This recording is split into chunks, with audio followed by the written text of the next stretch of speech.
叶晨找了一处开阔的将车停下，把定位发给费建中之后，便继续安抚萧初然。待萧初然的情绪稳定许多之后，费建中安排的直升机也到了。来的人是费建中的管家。待直升机停稳之后，他推开机舱门走下车，对叶晨恭敬地说道：叶先生，我们老爷吩咐让直升机送您和夫人回普罗维登斯，您的车我帮您开，您要开到纽约还是普罗维登斯？叶晨想着把车留给萧初然，说不定他还有什么需要用的东西，于是便对费建中的管家说道：帮我把行李先带上直升机，然后帮我把车开到普罗维登斯的希尔顿酒店，把钥匙给前台就行。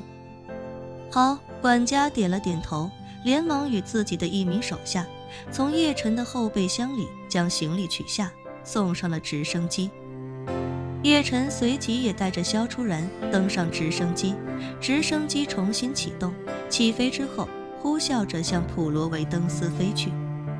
半个多小时后，直升机便直接在希尔顿酒店楼顶的直升机停机坪停稳。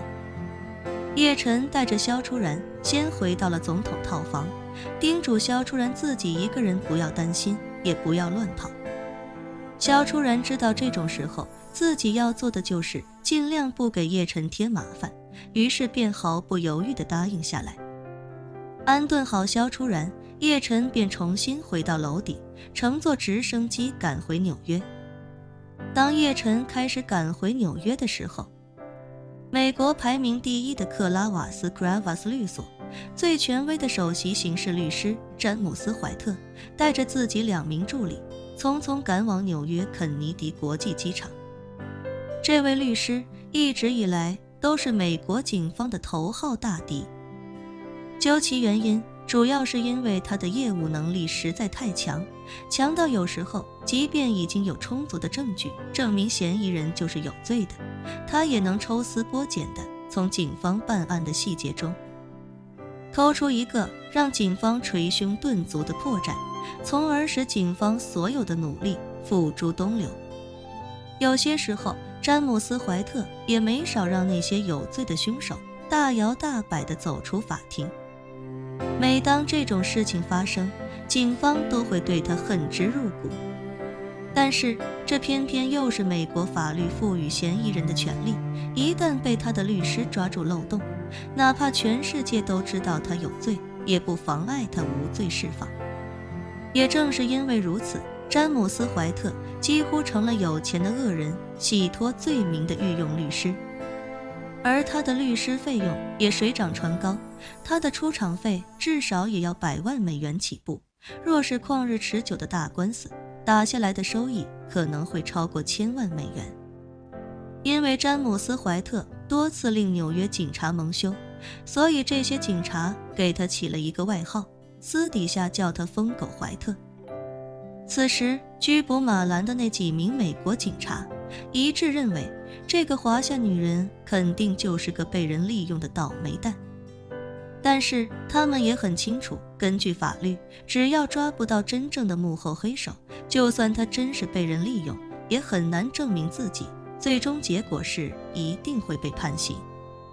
而且这几名美国警察也有些轻视了马兰背后的实力，他们总觉得这样一个浮夸的泼妇，而且又是个外国人，在美国不可能有什么强大的背景。于是他们只留了2名华裔警官在审讯室给马兰做笔录，其他人则点了一堆咖啡、薯条、炸鸡和披萨，在警局的大厅里吃起了宵夜。众人此刻都非常高兴，因为他们成功破获了一起非常重大的走私违禁品案件，而且涉案的还是最新型的合成违禁品，价值过1000万。他们已经将这个案子第一时间上报了纽约市警察局，警察局长都亲自打电话过来祝贺，还说让他们抓紧时间搞定笔录，然后就把这件事情通报媒体，到时候再让媒体过来采访一轮，好好报道一下。这对机场警局的警察来说是一个露脸的好机会。所以大家此刻也都非常兴奋，即便有人已经到了下班时间，可还是决定留在这里跟大家一起庆祝一下。这其中就有那个压断马兰肋骨的警察，他的名字叫吉米·韦恩。他此时正端着一片披萨大块朵颐，同时一脸讥讽地说道，里面那个华夏女人这次8成是要完蛋了，等他的笔录调查清楚再上报给纽约市警察局。是警察局在根据他的口供去抓他的上线，这中间的时间都够他的上线跑路去月球了。这帮人早就是经验丰富的惯犯，到时候肯定一个都抓不到。另一名白人警察笑着说道，这女人涉案违禁品多达5000克，法官肯定是不会允许保释的，要是抓不到幕后黑手，她肯定要被判终身监禁，不得假释，那样的话这辈子就再也别想出去了。先前一名跟着一起过去的同事对吉米·韦恩说道，吉米，你刚才下手还是太狠了，这女人年纪也算够大的了，万一你压断她几根肋骨，说不定要出人命的。吉米·韦恩骂骂咧咧地说道，那个狗娘养的竟然自称是我妈，我没把她的屎打出来就已经很克制了。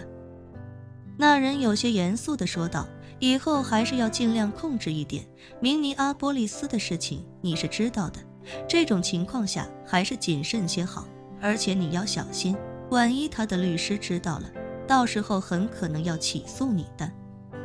狗屎！吉米·韦恩不屑地说道，我看这个女人根本搞不出什么事情来，她一个华夏人，在纽约也根本请不到什么了不得的律师，如果是那些指派的公益律师，我有10000种办法让他们闭嘴。说着，他一脸得意地说道，跟你们传授一个经验，这种人一上来就喜欢把自己搞得非常强势，试图一上来就把对方镇住，但其实越是对付这种人，你越要足够强硬，甚至一定要找机会上一点暴力手段，只要你让他知道他踢到了铁板，他立刻变得比哈巴狗还要老实。下次你稍微给他一点好脸色，他都要殷勤地冲你摇尾巴。众人顿时哄堂大笑。这时大门被人推开，一名有些发福的中年男子一脸笑盈盈地走了进来，一进门就高声说道，伙计们，我跟我老婆在牛排店刚点了一份战斧牛排，还没顾得上吃，就听说你们破了一个大案，干得漂亮诸位。众人见分局长来了，一个个顿时兴高采烈起来。其中一人问道，局长，什么时候给我们安排一个庆功宴？分局长笑道，等是警察局通报媒体，记者过来采访完之后就给你们庆功。众人立刻欢呼出声。分局长开口问道，嫌疑人现在在哪？吉米·韦恩连忙说道，局长，嫌疑人在审讯室做笔录呢。分局长点了点头，正要说话，忽然听见一阵刺耳的急刹车声。众人循声望去，只见一辆黑色的奔驰迈巴赫加长轿车急停在了警局的门口。靠近门外的一名警察挑了挑眉，吹了吹口哨，兴奋不已地脱口道，伙计们，好像有大人物到了。